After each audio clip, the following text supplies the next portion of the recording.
Hello, everybody. This is Vivian Xavier from GIFF 2020, and today we're going to be talking to Anam Abbas in our filmmaker discussion.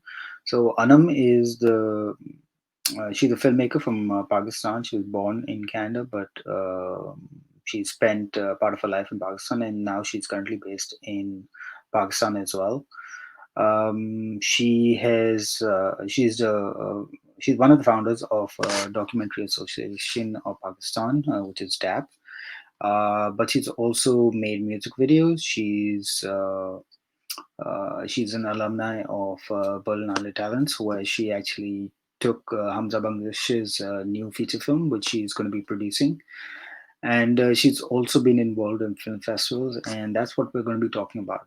There were two film festivals. One is Face Film Festival in 2015. She was the founder and programmer, and she is also the associate director of Karachi Film Festival in 2017.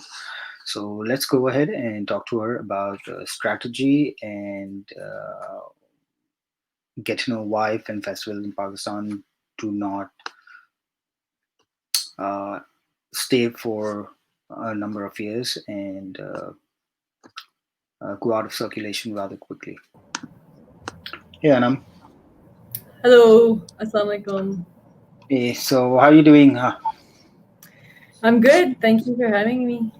I have a You're few welcome. corrections to make from your introduction. Oh, okay. Please go ahead. I was born and raised in Pakistan. I spent like okay. 7 years in Canada. So, Sorry about that. No worries. And Face Film Festival, Zija Fazli, the founder of Face, which is an arts organization, founded it. And I came on board as a director of the festival. And for the I Am Karachi Film Festival, it was organized by Matila Films, and Mazhar Zaidi was the director, and I was his associate director. Yeah. Okay. So yeah, that would have taken care of, just a little bit of an intro from you. But if you want to go ahead and talk a little bit more, just give a little bit more introduction, and then we can go from there. Sure. So I, went to film school in Canada, and I moved back then to Pakistan in 2012. And by 2014, I was sort of like, making my own projects and a freelancer and sort of like very tunnel vision into my career in film in Pakistan. And, I'm primarily a producer director, but I've always been interested in being an arts manager as well. And I have some background doing a bit of that in theater and other spaces.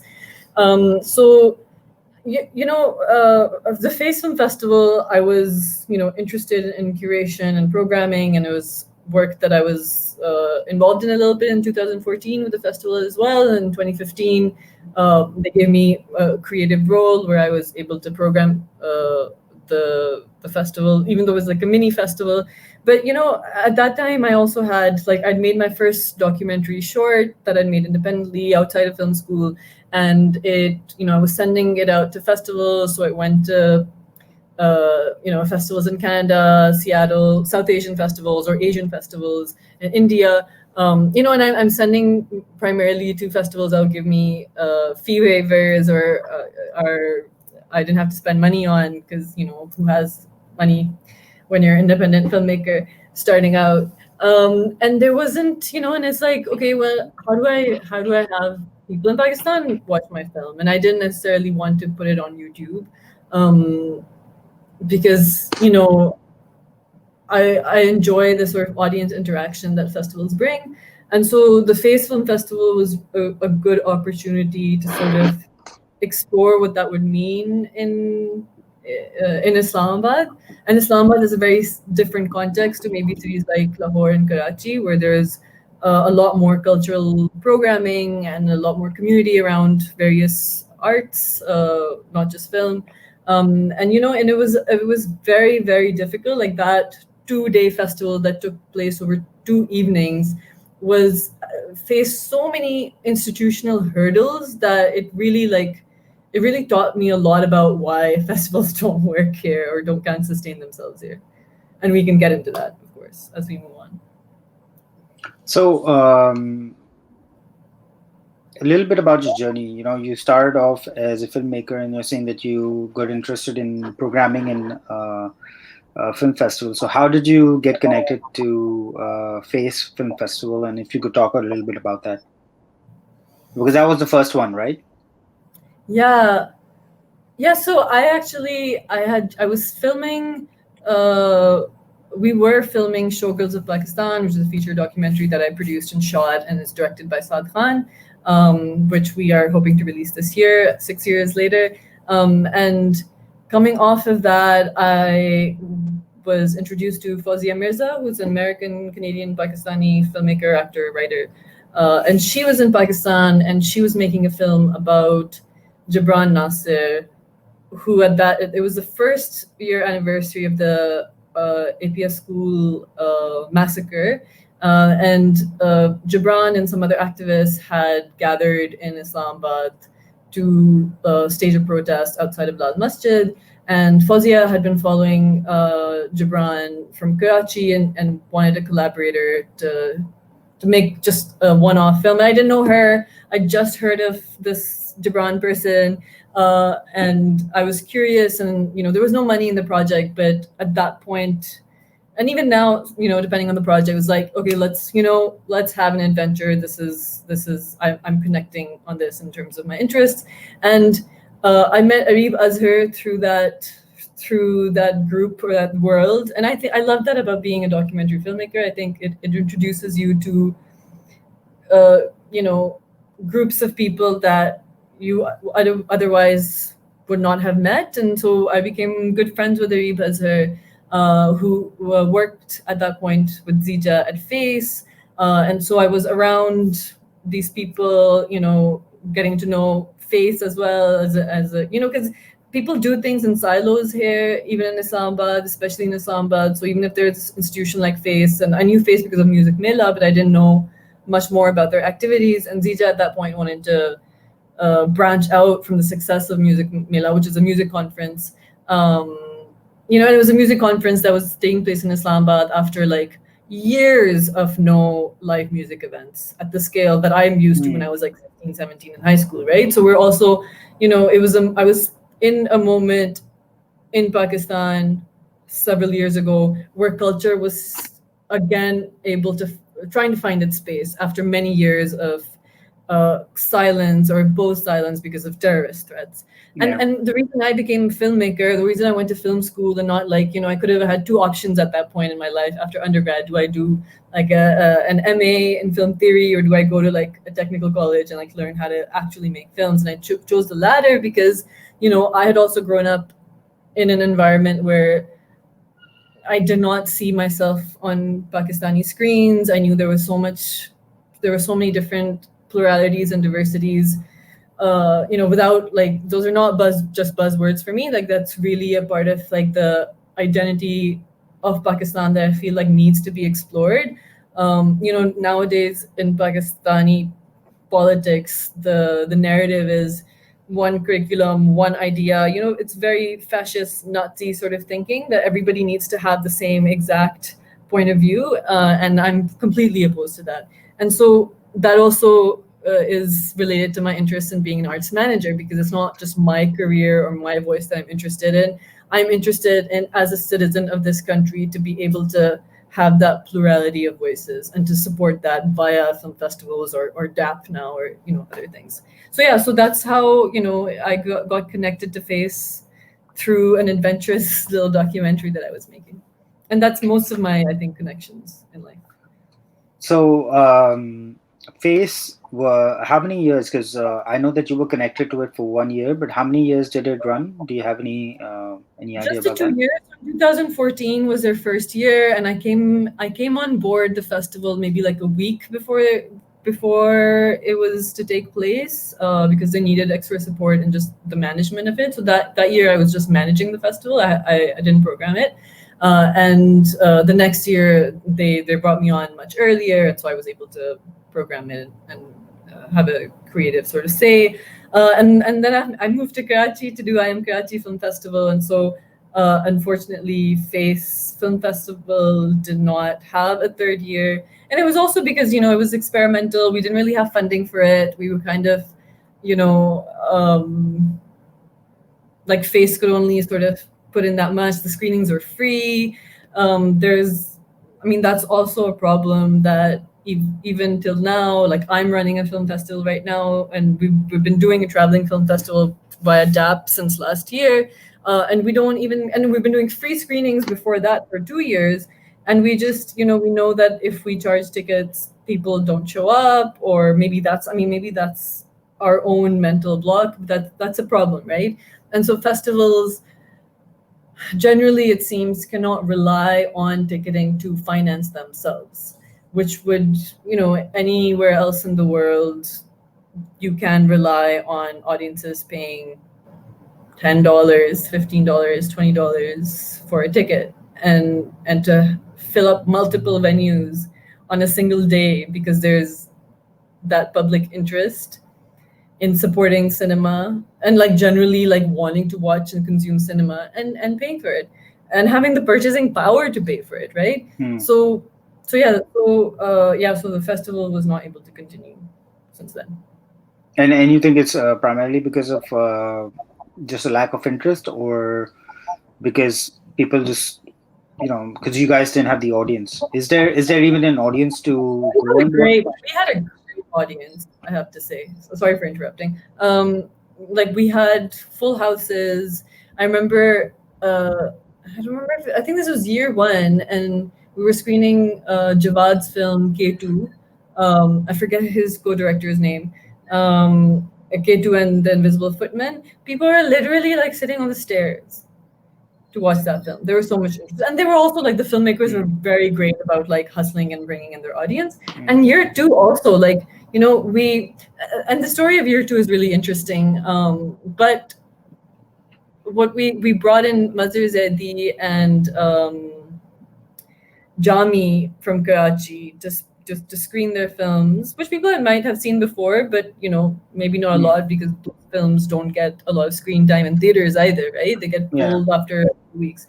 So they came, and the kids were so excited to meet them. Like, and they were, I had people come up to me afterwards and like, thank you for bringing them over. We've been like, we're fans. We want to meet them, and we were so excited to like listen to like artistic, political voices in cinema. So it was very successful in terms of audience. Where it was not successful was in financial stability, and B, in terms of institutional support. And when I say institutional support, now I have to get into the very dramatic story of that festival. So we have 2 evenings, right? So you can imagine not a lot of programming is possible between 6 to 9 over 2 days. So I had programmed an assortment of films. It included an Afghani Canadian film, Mina Walking. I think there was a Bosnian film because we'd partnered with the Bosnian embassy, and there's a reason for that. So Islamabad doesn't really have theater spaces that are publicly owned or even privately owned, other than multiplexes.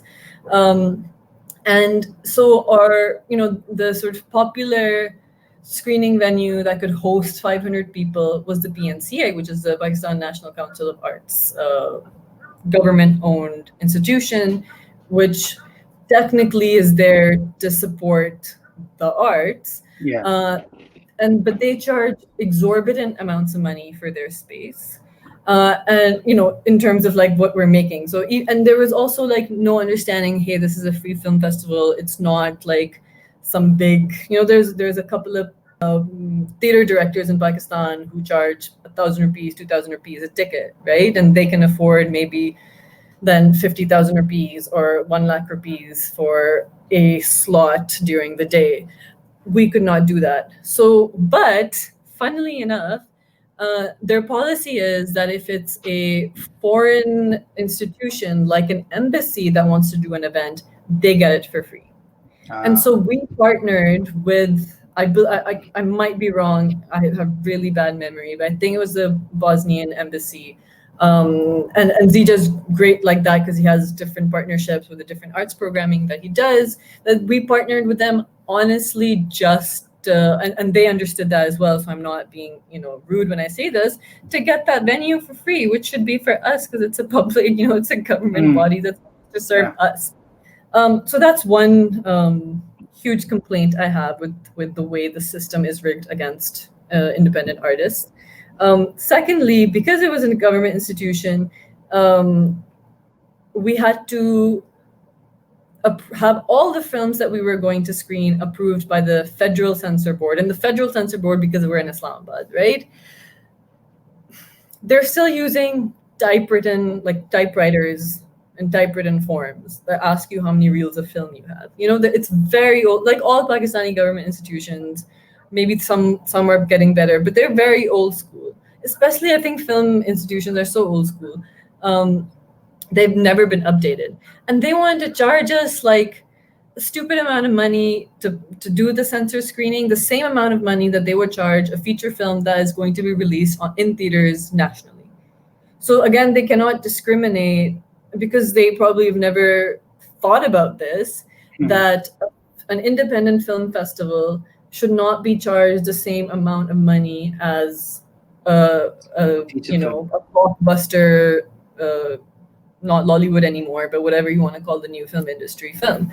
And for me, like, first of all, I don't believe in censorship, but obviously that's a conversation that's difficult to have in Pakistan because, there is extreme censorship. So, but because we were in a public building, we had to censor. Then we had to deal with these censorship fees, which again also were waived because of the Bosnians, I believe. But it doesn't matter at the end of the day because I had programmed 3 Pakistani documentaries. Again, small program, I had 3 Pakistani films. 1 feature and 2 medium length, 40, 30-minute shorts. Independent. All 3 were banned. Just outright banned. One of the films was Among the Believers, which is a political film. The other film was Besieged in Quetta, also a political film because it's about a genocide and families affected by genocide, but a genocide that our government doesn't want to, or the media is not allowed to acknowledge. And the third film was an NCA grads film about a devotional sort of festival where these guys are doing devotional chanting and dancing and smoking hashish and eating glass. It was very just this obscure little observational ethnographic film. And even that was banned because they didn't like the glass eating parts. And I defended, and I mean, we wrote in Dawn about it, the only newspaper we could write in about this.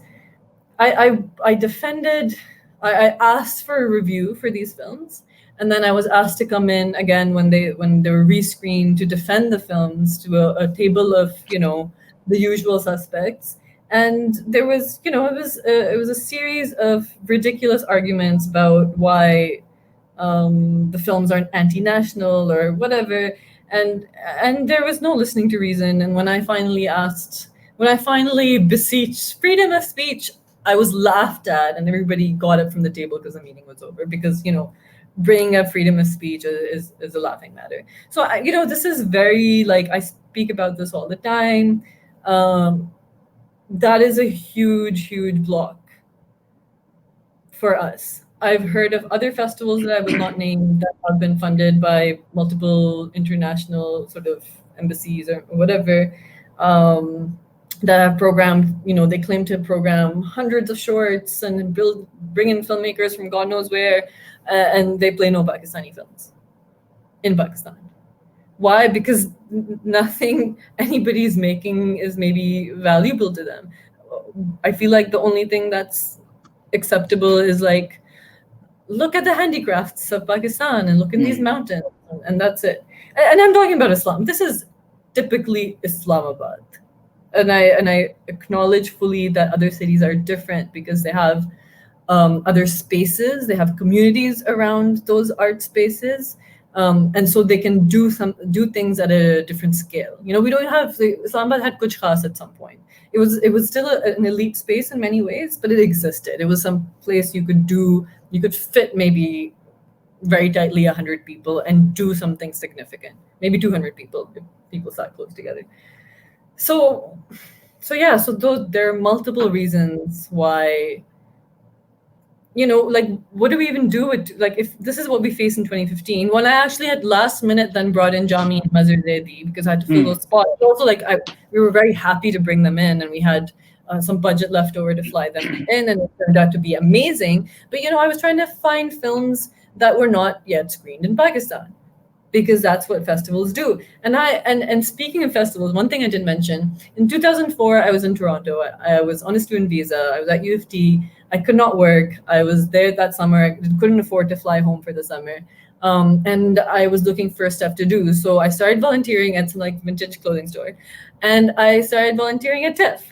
And I spent like my entire like 7 years at Tiff. Every September, I was there first as a volunteer. Then I got promoted to staff. When I was staff for like 3 years at the Ryerson Theater, getting, always there at Midnight Madness. Like, festival culture is something that I, in that very formative period of my life grew up around. So I really like, I'm very passionate about it. And so, and I programmed it in a way of like, this is what I've learned from TIFF, which is like, a huge festival, yeah. Biggest festivals in the world, one of the most important festivals in the world, and a festival that has probably one in North America at least, the most exciting audience culture.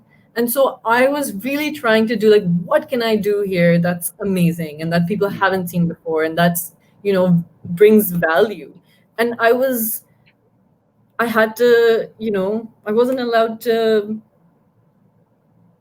have that vision fulfilled or bring that cinema to audiences. I mean, eventually Among the Believers landed on Netflix, but not every film. Like Mo Naqvi can do it because he's a prolific, successful, amazing filmmaker who is able to get that kind of distribution. What about the Hazara film? What about the NCA grads film? Where do they go? So yeah, that's the story. Wow, that's I mean, two things that you brought up, which are really interesting, is about representation, because we don't see the kind of stories that we want to tell, or we think are important, and either they get left on the wayside, or like you said, you switch to stories that are more appeasing to the people who are signing the checkbooks, I guess. But yeah, it's really interesting that the bureaucracy sort of kills things as well. I had a very good discussion with another festival programmer. He's Canadian, and again, something that we spoke about is the culture and the sort of community that gets formed around festival, because that's where you meet filmmakers, you meet enthusiasts who love watching films. So you either build up an audience over time, or you get an avenue to sort of keep making those films that you want to make. And I also feel that for festivals now, there's such huge markets, project markets, where you actually go, and in the bigger ones, like I've been to Busan twice, purely because I was there studying. But the project market is huge, and people from all over the world come to buy movies, and that's where most of these obscure movies that you're talking about, like yes, Mo Nafi's movies, obviously, because over the years he's built that audience, and he's so prolific, and he's got that network to sell his movies to an OTT platform that is open to such ideas, that's not going to stifle it. But so he can, he has that advantage. But uh, smaller filmmakers just won't be able to unless they actually go to festivals and they make those connections, and they meet the people who are going to be interested in those stories. um yeah, sorry, go ahead. It's also like a way to discover talent, right? And so Yep. for us, as far as like I understand, when the film industry picked up again, it was mostly. I mean, at first it was a bunch of women who made totally independent cinema, right? So that's Sabia Sumar, it's Iram Yep. Perveen, it's Minu Gore, it's the American uh, lady whose name I'm forgetting, Dukhtar uh, lady, yeah, Afia Nathaniel. Afia Nathaniel. I'm sure Sharmina Bed, and then I mean, like I remember it was 2012, and I'm watching like Zindabad, and I'm like there's two buckets. There was like that and like some like horror, somebody like indie horror that Harim Farooq was behind in some way. And then when these like tiny films got audiences, suddenly people are putting money into films, and the Hmm. people who ended up directing these films are still now at the helm of the industry were men who were TVC directors. So they were Hmm. doing corporate. They were in the corporate commercial world, and that's the mindset that when established what is now the fun the big budget films. And in many ways I think that doesn't work even for audiences, and also it's also one note. So and also look, they're older guys. I don't think they connected the generation, you know young people that much, but that might be my experience. But either way, if we like, how do we expand the talent pool from those like four or five guys, right? Who- who also like are making money on the side, still doing their TVCs. Like when you talk about diversity, how do we pick up those Hmm. like underdogs and like the people you wouldn't really think from the communities you would not look to? There's Exactly. and festivals in other places and other markets are a way to discover talent, and that's a way to Yeah. keep an industry vibrant. And for me, I think that services everybody, right? But we don't You- have that. The only thing I can think of is, um again, I'm really bad with names, and if people watching see this, I hope they don't get offended. But the guy who directed Lal Kabutar, I mean, Kamal he Khan. got Kamal. I always mix up his name with the producer of the film because they have similar names. So I'm watching his career, and he came up with that video for the DA method, right? And that Hmm. uh, everybody loved and went viral. And Mo, who's a very well-known cinematographer, shot it, and so he was connected in that world. But and right after that in Karachi, there was like a film conference that I think Atiko Odo does, where he was, or maybe it was some other one. I'm getting my facts wrong, but he was asked to come on. There was some like government dudes panel, and he was brought on stage as like, and they showed his music videos like, this is Pakistan's talent. And then he ended up doing Lal Kabutar, right? And that's one way now, like in obviously the digital world is a way to get your talent um known and to make a name for yourself. But I think we still have to like recognize that even that requires that video being connected to people. I don't know who funded that video, whether it was the band or the filmmakers or it was collective, but those are spaces. And I think the film industry in general is like this, right? That you need to invest money even to make, often to Hmm. make those calling card videos, and you need those connections. So you need the money to be boosting on Facebook so that every single person sees that video. So I still feel like it's a good success story, but it's not a success story that is enough Hmm. for every like the kind of people Yeah. in Pakistan that I would like to see getting a space in this industry. Yeah, it's quite the anomaly, but Kamal is for people who are watching, he's a fantastic filmmaker, but I there love are Lal just as Kapoor. many, there are just as many out there with really good stories. And that's the thing, what happens with film festivals is that you get a diversity of stories, that and you get to see so many different perspectives from within your own country that you never knew before. But they're so different. I actually had the good fortune of listening to this idea by this Pakistani filmmaker. I'm not going to give it his name, or I'm not going to talk about it because I don't know if he wants to, you know, wants to let the cat out of the bag. But it was so interesting, and he was from a province that is very neglected. Though he's born and raised in Karachi, I think. But it was just so different, and it was so fresh. And immediately, because he sent me the script and he's like, can you just uh, tell me if there's anything sort of missing, or how do I sort of go forward with it. And I was like, man, that's that thing right there, that's what you need to expand on, because I have not heard that before. That is such a unique take.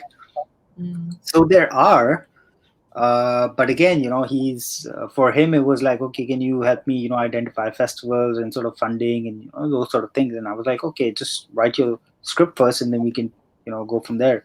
But that's what you Mm. need to talk about. That's such a unique take. And that's what festivals do as well. They give you these different views on things, where even if you saw it before, you end up looking at it in a different light. And it's about changing perspectives as well. um, Exactly, and I think, and also, so I'm gonna myself segue into I Am Karachi Film Festival. yeah. So when we were setting up, and I met Mazhar at Face, and Mazhar's Mm, like, "Hey, we are doing I Am Karachi, come and yeah. join." And I was like, "Hell yes!" And and Mazhar is amazing, and he's the producer of Zindabad, and he comes Yeah. from like a journalism background and indie, like he's produced several like really Mm. indie films. Um, And which quite a again, few documentaries as well, because I mean, I have worked with them, so I know about the I Am Karachi thing. right. I was because I was with them till 2015, so I know that the movies that they were programming were things that you just generally would never see. I honestly like, so now like Face was very tiny budget, right? ZJ was just doing that to like, let's try it out, right? I'm Karachi, the guy in Karachi is like not too functional anymore, I think, but at that time had good amount of money and were doing amazing things. And they had like the vision for this festival was a large scale festival, right? And when I came on board, so I was involved with Minu and Mazhar and Farjad doing the programming, and we were picking festival for films that had been to like Venice and Sundance and Busan that year. They were hot films, Mm. and really amazing films that we couldn't wait to bring here. And we had multiple venues, and we were focused on market as well. And so we had participation. We were making sure that we make sure that this participation from like the mainstream sort of Maya Khan kind of industry as well, because like we don't want to create that space of like high art, low art kind of thing. And then we also had market stuff. So I had like sort of industry fundraising sort of connections that we were doing virtually with like American Oh, financiers wow. for filmmakers, like documentary filmmakers in Pakistan. That was supposed to be a longer term thing, but it couldn't. I didn't, as you know, and the audience will find out later, it didn't roll out as expected. We had market meetings set up between up and coming producers, which at that time included the Lal Kabooter producers, and like people in the Pakistani industry that were that are distributors or broadcast people or independent finance. So we were trying to put that culture together, like, and Mazhar and Matila had the clout to be able to call up these guys who own Mhm. this multiplex or like this distribution company and be like, we want you to meet these people. No commitment or anything, but get that thing going, that a festival is a space where up and coming filmmakers should be able to like you know tell you about their film idea. And it's so like I cried when that festival was called off, because it was my baby. I was so excited about, and I thought it was gonna be like it would have been amazing. So what happened, for the audience who does not know, this was supposed to happen in 2017, and I'd been working on it for 8 months. I had an amazing filmmaker coming from Nepal, Min Bahadur Bam, who I love. Oh Uh, wow. Yeah, I've seen Dude, his movies. yes, Amazing movies. we were gonna show Kalo Poti, and Oh, he was I have coming. seen that movie. That is so amazing. Right, like it is like anyway, and the fact that it was that Min made it, like where he comes from and how he made it and his process, and like getting his cousins to like and training his cousins, and now he's producing their films. Like Min is just like my role model as a human being, and that film is beautiful. So just like stuff that really like like had you jumping out of your seat as Mm. well, and has me jumping out of my seat. And that year, very unfortunately, there was like a run of I don't know, like 8 bombings across Pakistan, including one at Seven Sharif, which is a Mm. very holy shrine in Sindh, and it just seemed it was just very shocking, difficult, scary time, and it you know and it was decided by the financiers of the festival shut down.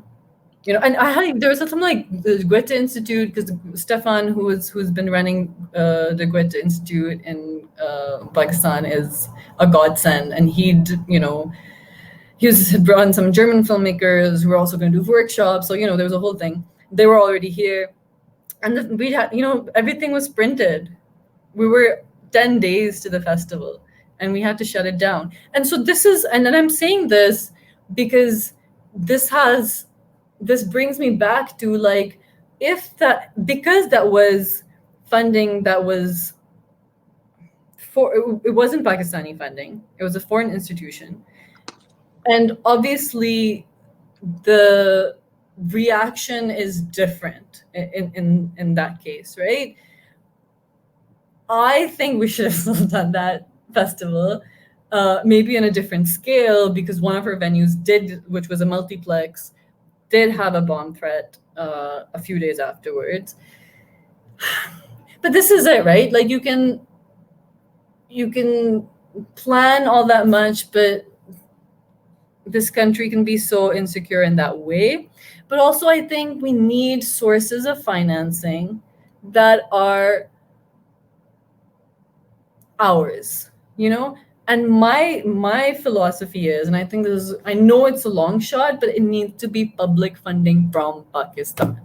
That does not come with the strings attached, that we're going to look at every film and censor it, and we're going to like manage your program, because other countries in the world do that, and other countries in our region also do that. Not just it's not some like Western fantasy. Our region also does that. And until we do that, until we're not beholden to financing from elsewhere, there will always be it's not sustainable, right? Like how, like even, I mean, some arts funding that we get here from foreign INGOs or whatever institutions, governments, some projects are able to sort of, when that funding goes away, reach out to sponsors, like local sponsors, and keep themselves self-sustainable in some way. But a lot don't, and I mean that's the problem with development sector funding, I think, in general, right? It very I often mean, doesn't. Yeah. I know that one of the reasons why I am Karachi just doesn't exist anymore. At least I don't know if it does, but one of the reasons why things were scaled down was because of the wider geopolitical situation where funding just wasn't coming this side. There was It was being funneled to other places. It was the American election as well. That kind of So changed wow, our yeah. funding in So Pakistan. Yeah, so exactly. like this is what So people here. the funding just wasn't coming to this side of the world. So that cuts the budget. When you have a So smaller piece of the pie, the or when you have a smaller pie, the pieces of the pie become even smaller. So unfortunately, the art sectors just always they get affected of anywhere. course, of You know, course. Which uh, is why the case is like more, I think it strengthens the case that we need to be self-sufficiently funding, and that requires the government to like completely change their personality and view of the world, but Isn't also that the a big audience. ask? Huh? What? Isn't that a big ask at this Scrolling point? through people. But also like Vivian, it's also our culture. Like we have to respect the arts more. We have to value them. We have to, I strongly believe that these kinds of things come top down because somewhere in the middle there's a lot of support for it, and it's enabled. So if I could do it like so for now we're doing we were doing a traveling film festival which is now going online, and we've been doing screenings for a while for free, but like why can't we have a festival where people just pay a ticket and that finances a large portion of the festival, Festival, yeah. but we're not there for film. We're definitely not there. If it's a food festival, yeah, you can get some corporate sponsorship. But a film festival, like nobody wants to. Even music is, I think, doing better, right? Or was doing better before. Well, I mean, it's taken a very long time for music Yeah. to sort of come back. I mean, I remember, very early on, in my teenage years or even early 20s, it was still relatively good. My cousin is a musician, and he used to be really busy with concerts all the time. And then once things, again with the geopolitical situation, the only place that they could go and play concerts were the Pakistani sort of diaspora in other countries. So you would have the US, and you would have Norway, and you would have the UK, and those countries, and that's how they sustain themselves. So for film, I think it's even harder. It's you still haven't even had the cricket team really being able to be supported, right, with cricket matches back home. Again, with all the bombings and everybody fleeing and going to the UAE. So it's just, I don't know. I don't want to seem negative, but it just seemed like it's a long shot to get public funding. But it should happen. It should happen because all over the world, that's how the major film festivals, they survive. I mean, Busan And, itself is and supported it's by not the just a terrible. community. It's not just a terrible act. Like Tiff brings so much money into Toronto's economy. Yeah, yeah, Like if you really have that kind of vision, and where we could possibly in a parallel reality have that kind of be a regional center for cinema. Why not? Why not? I exactly. mean, we know why not, but Well, but if the the power was there, it can happen. yeah. Well, I mean, the thing is that with the amount of people who want to make films in Pakistan, you pick up a rock and you'll find a story. So it's definitely something that should be invested in. It's just like you said, if people are able to see 25, 30 years down the line about what's going to happen, they would make the changes now, or at least set the steps for those changes to sort of happen at some point. But again, I don't know whether it's just a myopic attitude, or whether it's whether it's something else. But it's they It's listen, yeah, we're a few weeks ago, maybe it was a couple months ago, Pemra was trying to have people with YouTube channels pay the government like 10 million rupees just to license YouTube channels. So there is active, let's not beat around the bush, there's active suppression of creative voices, independent creative voices here, right? So you're either like, it's either the state institutions that want to control your content, or it's corporates via big TV channels and all of that. And so independent voices, where is the space? I made an indie fiction film last year. It went to Chicago International Film Festival. It was in competition. I have nowhere to screen it in Pakistan. Where do I screen it? Where do I, as a woman, also like where are the female directors in Pakistan that are getting any space? Like where do I establish my voice as a filmmaker?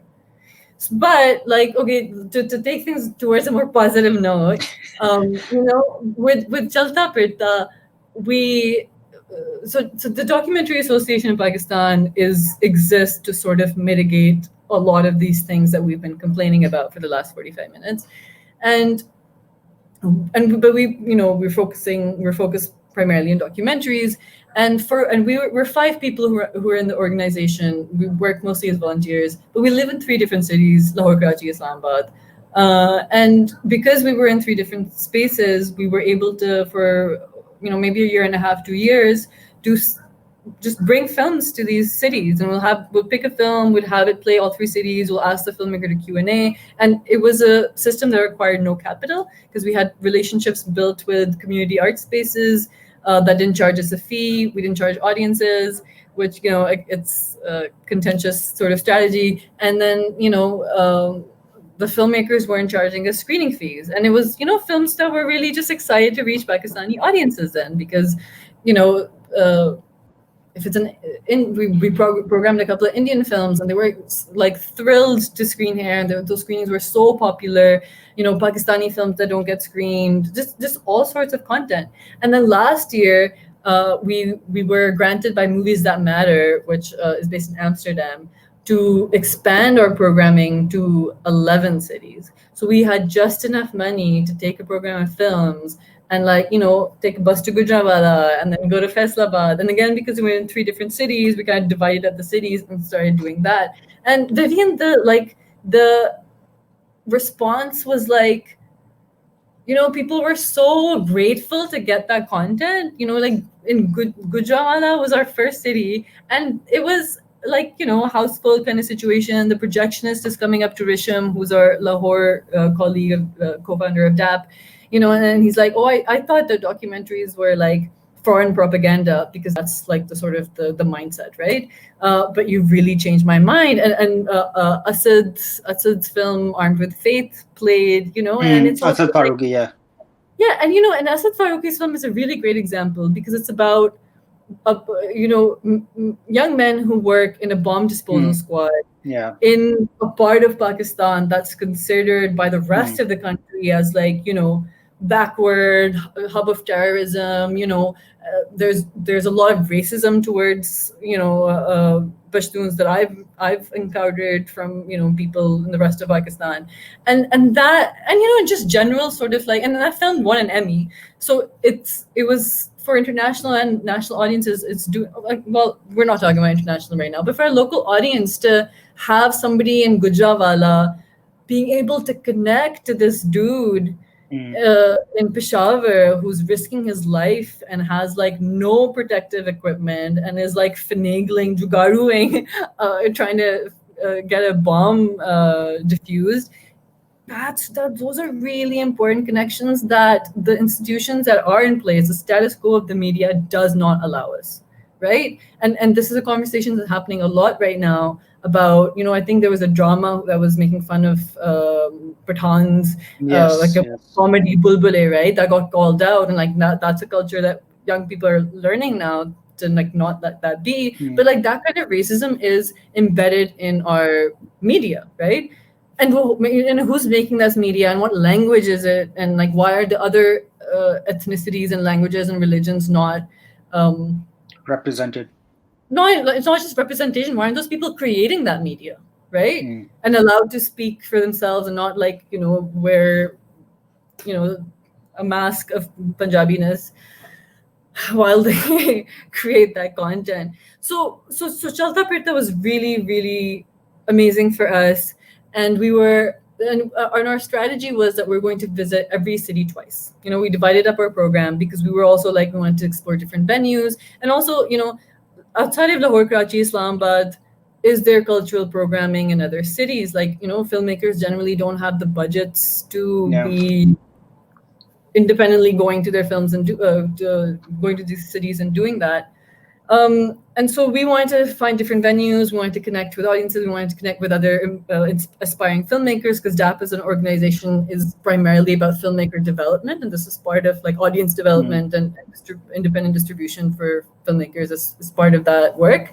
And now we're going virtual, as you are, and part of it is like we're people who, and if the audience has met Haya over your StreamYard, of your live streams, her personality and how great she is. We thrive on person-to-person interactions, right? And we want to be going out there and really talking to people about cinema and why it matters and why these stories matter, and like encouraging people to enter the world of film.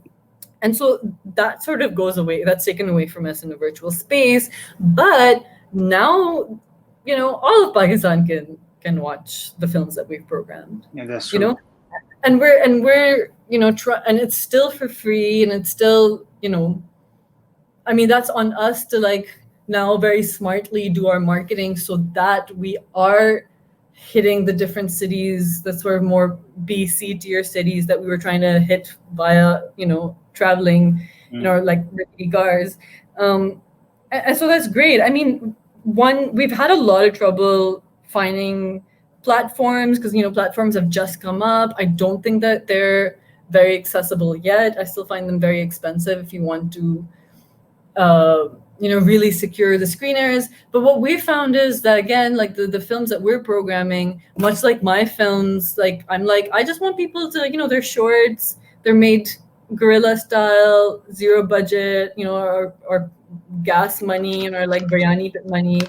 Literally, feeding biryani to a crew is like the only money you're going to spend on your film, beg, borrow, steal. And so you just want people to watch the films. And so, most filmmakers are like, yeah, let's just put it online and do like a YouTube premiere or Vimeo premiere, whatever, and just like, let the world watch. And that's a really great space. But eventually,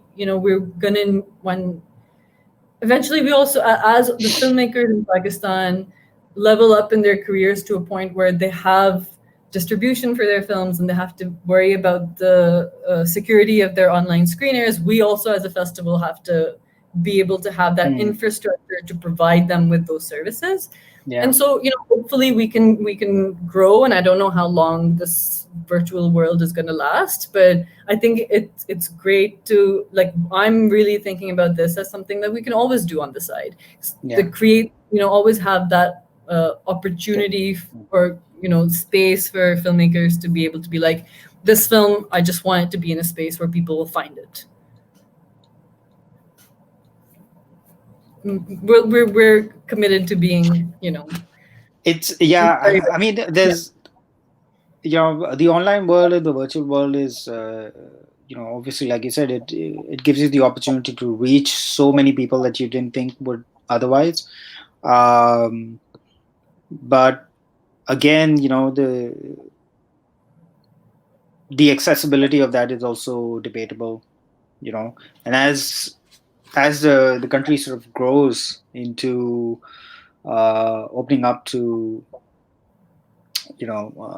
things that are just taken for granted in the in other countries in the first world, I think those opportunities will sort of be there, but the true essence of just being being in a physical space and sort of being on a one-to-one conversation with filmmakers and the audience, I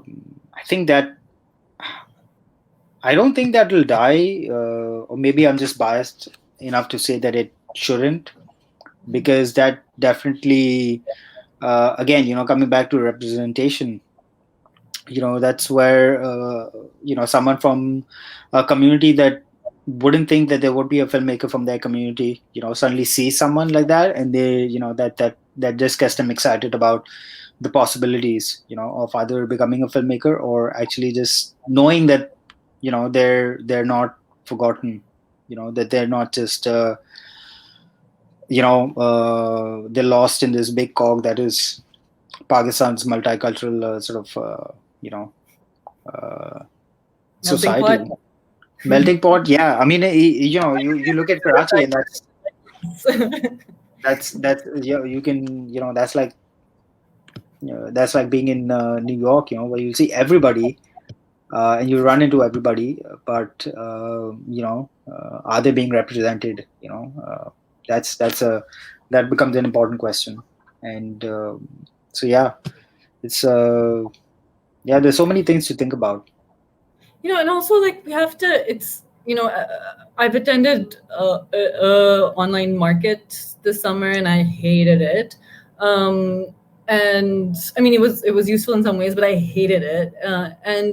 And also I'm thinking back again to my like years, outside Ryerson Theater during Midnight Madness. And Midnight Madness, for people who don't know, is like their sort of like the after hours slot for like Yeah, horror genre films, it the usually weirdest. starts around 12 at night, 12 Yeah, midnight. and it's like the weirdest films they can find. It's amazing, dude. And the crowd that would gather for those. I mean, some of it was like, if it's like Ghost of the Shell Part like 15, I don't know, like people were like, this is a fan base, right? But other times it's, and the marketing people would come for that film. Sometimes that film had money and do like stunts and whatever. And like it's just outside the theater, like more than the film, I Mm. enjoyed the crowd. Because there, Yeah, there's fandom, or there's just like this like need to discover or desire to discover, like, oh my god, like I can't wait, this will be ridiculous. mm, But why are the audiences coming to the film festival? It's not to support necessarily. Like I know, like the narrative in Pakistan is you must support Pakistani cinema, like for patriotism. But like honestly, like people don't have money to spend these days on entertainment that much, and they don't have time. And if they're coming to an event like this, it's to have a good time and also to like commune, right? Find community, like meet each other, like meet their own people, have conversations amongst themselves as well. And so like which is why again I'm like, these spaces, physical spaces, are so important. You cannot do that on a Zoom call. You don't, like, you're all invisible in a Zoom chat, right? yeah. They're not meeting each other. It's not just about like me on a pulpit like taking some questions. Like it's a these are community, like the art spaces are community spaces for me, like Yeah. first and foremost, No, always. I completely agree with you. It's you find um, you find yourself a little bit, in these spaces, and you learn and you grow, and you don't realize that. At first you don't realize that, but when you think about it, you there's a learning curve, as a human being, which I think film festivals, they definitely add to that.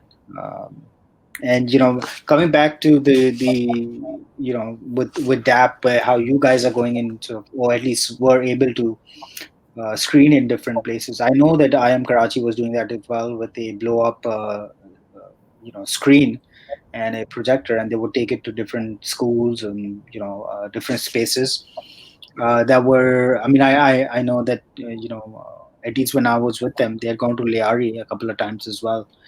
So a lot of neglected spaces or communities, and they obviously they they felt like they were part of something bigger as well, and to watch films that they just generally wouldn't really get to see. So Yeah, you mentioned Larry, and I want to mention something. I want to talk about something really important. So there's been international film festivals that have, or markets, or institutions that in recent years have very generously, and I love them, been able to provide spaces for Pakistani filmmakers to show their work and meet industry and develop their projects. However, access to those spaces is also limited sometimes for the arts institution. They're like, yes, filmmaker, come, we love you, we'll support you, we want to develop cinema, but perhaps that person will not get a visa to go to the country because they mm, have been typecast as a certain, you're a Pakistani man, you will have trouble getting visas. Everybody knows this, right? So again, I'm saying that not to diss these programs because they're incredibly, incredibly helpful and are launching careers in like the few years that they've been active. But this is why the festival needs to be in Pakistan. The market needs to be in Pakistan. Mm. And there are other countries in our region that do that, right? Dhaka Doc Lab is happening in a Yeah. few weeks. Film Bazaar in India is a very important But market space. exactly. But then again, not everyone is, because of, again, the wider geopolitical sort of scenarios, you just can't. I remember last year I was, a friend of mine, he got into, my roommate, when I was in Busan, he got into Produire du Sud, and he was able to go to France. They were actually doing one sort of version of it in, I believe, in Calcutta. I'm not too sure, or Bombay. I'm not too sure, Yep. but it's stated, open to Five Nepal, extinction. Sri Lanka, Yeah. Yeah. except Pakistan, and so Yeah. again, that's a wider sort of debate, but Right. that's another reason why you need to promote and uh, have film festivals and project markets, in the country itself, so that you get some sort of representation. And again, the South Asian sort of art scene is, like I said, again, it's something that we can have a debate about, and sort of try to figure out what's the best way forward for that. But you're right. Unless you don't have something in your own country, you will always be looking outside, and you generally will always be an outsider looking in, as opposed to an insider sort of having that representation. Exactly. Yeah. But Anam, it's been absolutely fun talking to you, and some of the stuff that we've spoken about. Again, really important stuff. Whether those changes will be made or not is, again, something that we can't really say at this point. But we can all hope that it happens. Uh, Yeah, I but mean, I think, this is something that we work now day and night. Sometimes putting this work in front of our own films, and I think it's very possible, but it is only possible when we build the power of our community to a mm, point where we people have to listen to us. I mean, that's how any sort of change happens. Is the people who are standing in our way, they have no choice to step aside just a little bit at least. So I think community spaces, and I feel like there needs to be more community around independent fiction cinema in Pakistan. There's not much of that. With DAP we're trying to create it, but we're so young. We're ferocious, but we're young. And so I feel like if this kind of work keeps happening, then yes, there can be a different culture around cinema in Pakistan for sure. and I'd also like to add that Pakistani filmmakers, they shouldn't shy away from sending their films, to festivals, Submit your to film to the Tara Film yeah. Festival, guys. Yeah, I am. no, I mean, just generally, they shouldn't. Whether it's ours, whether it's DAP, well, DAP is not a festival, but submit your films. You don't know what's going to happen. Just take a leap of faith, and it doesn't have to be a Pakistani film festival. Anywhere. If you made a film, let it be seen, and that's how the community will grow. That's how we gain power. Anyway, thank you, Anam. And hopefully, at some point, we'll be able to meet again, without a computer screen between us. Yeah, I hope so. You take care. Good luck with DAP, and good luck with everything that you're going to be doing in the future. You too. Talking in Take care. soon. Thanks. Bye. Bye. So, guys, that was Anam Abbas, and that was a absolutely riveting conversation about film festivals, and why they haven't been able to stick around.